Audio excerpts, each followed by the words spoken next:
It was an unusually warm afternoon in Darnell City, where skyscrapers towered over bustling streets.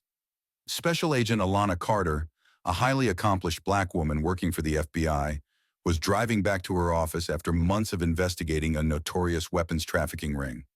Alana was confident, respected, and one of the very few women of color to rise in a field dominated by white men. She knew she had to be twice as good to earn half the respect, but that never stopped her. Her mind replayed the details of her case, piecing together clues that could lead to a major breakthrough. But as she approached a quiet suburban street, the sudden glare of red and blue lights in her rearview mirror jolted her out of her thoughts.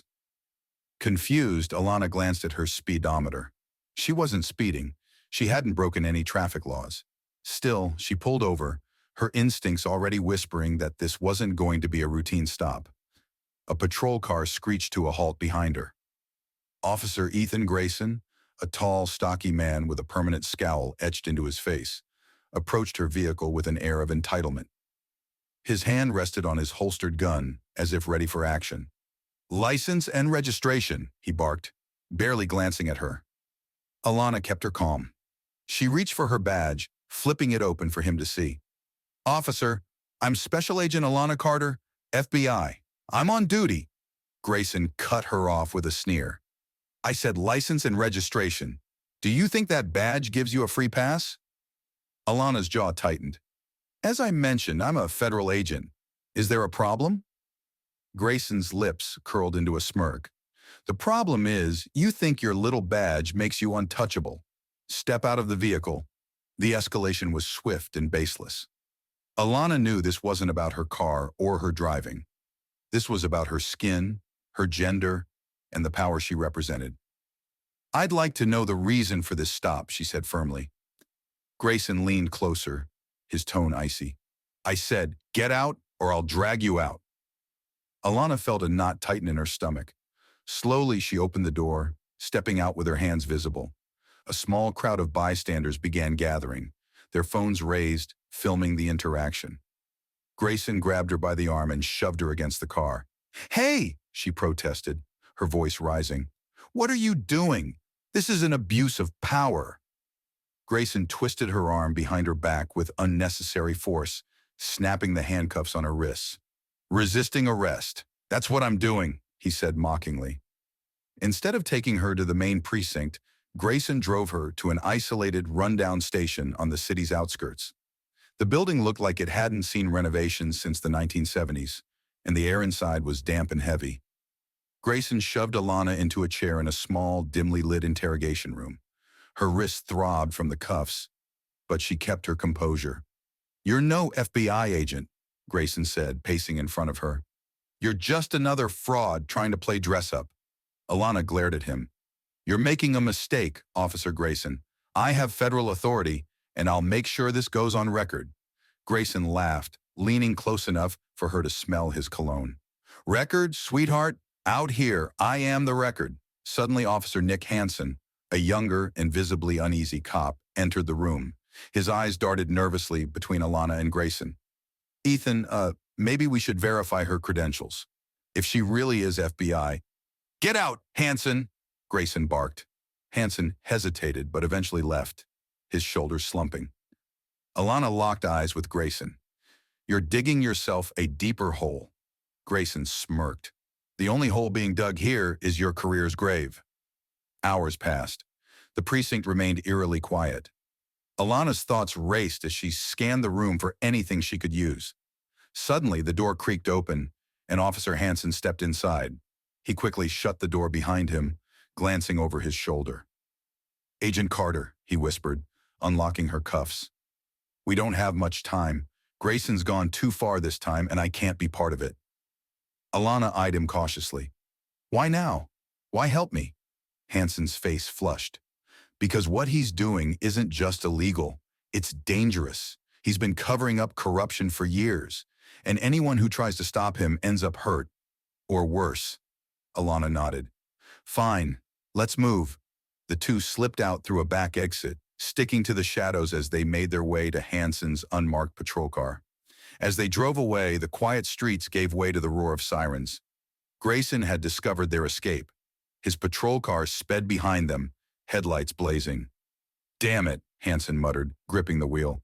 "He's not going to let this go." "Lose him," Alana commanded, her voice steady despite the adrenaline coursing through her veins. Hansen veered onto a narrow back road, the tires skidding on gravel. But Grayson was relentless. He rammed their car, sending it swerving dangerously close to a ditch. "We can't keep this up," Hansen said, panic creeping into his voice. Alana scanned the dark woods surrounding them. "Pull over. We'll lose him on foot." Hansen hesitated but obeyed, screeching the car to a halt. They bolted into the forest, their breaths heavy and quick. The sounds of Grayson's car door slamming and his footsteps crunching through the underbrush followed close behind. Through the trees, Alana spotted an abandoned cabin. "There," she said, motioning for Hansen to follow. They rushed inside, barring the door with a broken chair. The cabin was cold and empty, save for a few scattered pieces of furniture covered in dust. Hansen paced nervously while Alana scanned the room for anything that could be used as a weapon. Suddenly, Grayson's voice echoed outside. "Come out, Carter! You're only making this harder on yourself." Alana grabbed a rusted metal pipe from the corner. "Stay back," she whispered to Hansen. "I'll handle him." The door burst open, and Grayson stepped in, his gun drawn. His flashlight swept the room until it landed on Alana. "End of the road, Agent," he sneered. Alana stepped forward, pipe in hand. "Your corruption ends tonight, Grayson." Grayson lunged at her, but Alana was quicker. She dodged his attack and struck his arm, sending the gun clattering to the floor. The two struggled, their movements raw and desperate.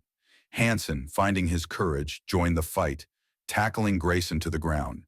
In the distance, the sound of sirens grew louder. Backup arrived just as Grayson broke free and fled into the woods. Alana, bruised but standing tall, was met by her FBI team. Agent Marcus Tate, her superior, approached her with a mix of concern and admiration. "Alana, are you okay?" he asked. "I'm fine," she replied. "But Grayson's on the run. He won't get far." FBI agents spread out, their flashlights piercing the dark forest. Hansen stood nearby, looking shaken but relieved. "Thank you," Alana said to him. "You did the right thing." Hansen nodded. "Grayson won't stop. Be careful." In the days that followed, the FBI launched an investigation into Grayson's activities, uncovering years of misconduct and corruption.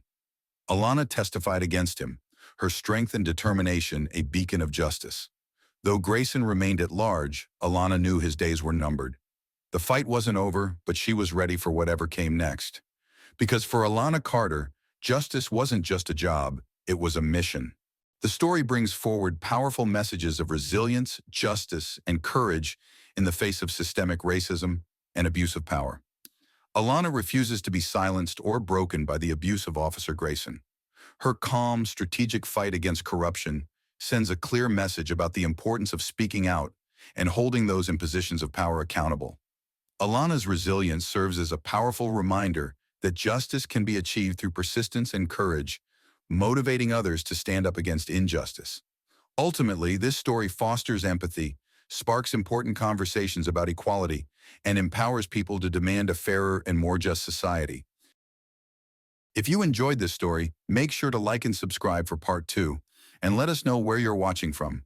Together we can shed light on stories that matter.